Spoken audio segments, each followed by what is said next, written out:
The range of electric vehicles depends on many factors. One of the important factors that significantly affect the range of electric vehicle is the cabin cooling and heating system. In extreme temperatures, the cabin heating and cooling system eats up significant amount of power from electric vehicles' battery. As a result, there are many gains to be made in terms of boosting the driving range, making heating and cooling systems more efficient. That's where the Japanese top air conditioner maker Daikin Industries comes in. The company claims that they have developed a refrigerant that can boost the range of electric vehicle by 50%. The product is scheduled to go on sale by 2025. According to the company, we don't have to do anything, we just have to replace the refrigerant.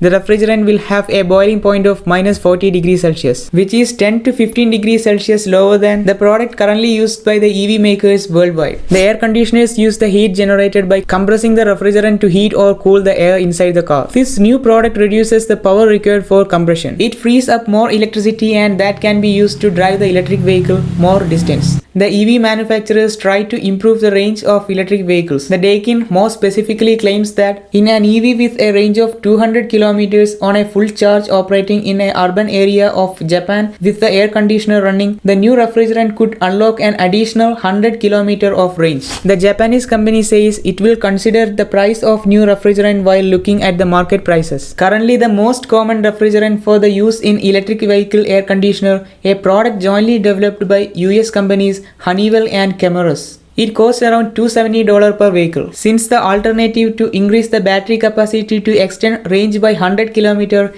is much more expensive, automakers are likely to pay twice the current price for the new refrigerant without blinking. Even though the newly developed refrigerant costs twice of the current refrigerant cost, the car makers definitely pay for it since it increases the range of electric cars by 100 kilometers. The Daikin says that they have already developed the product and the US industry group SAE International will verify its safety and performance under operating conditions. Interestingly, Daikin is not involved in automotive industry currently, despite being the world's largest air conditioner manufacturer by sales and the leading producer of the refrigerant. This will definitely change when Daikin enters to the automotive market with this new refrigerant. The expected year of the entry is 2025. By that year, the global EV production is estimated to rise to 11.84 million units. That is 5.3 times larger than that in 2020. So that's all in this video. Thanks a lot for watching. And we have a video that explains why we don't use multi-speed gearboxes in electric vehicles.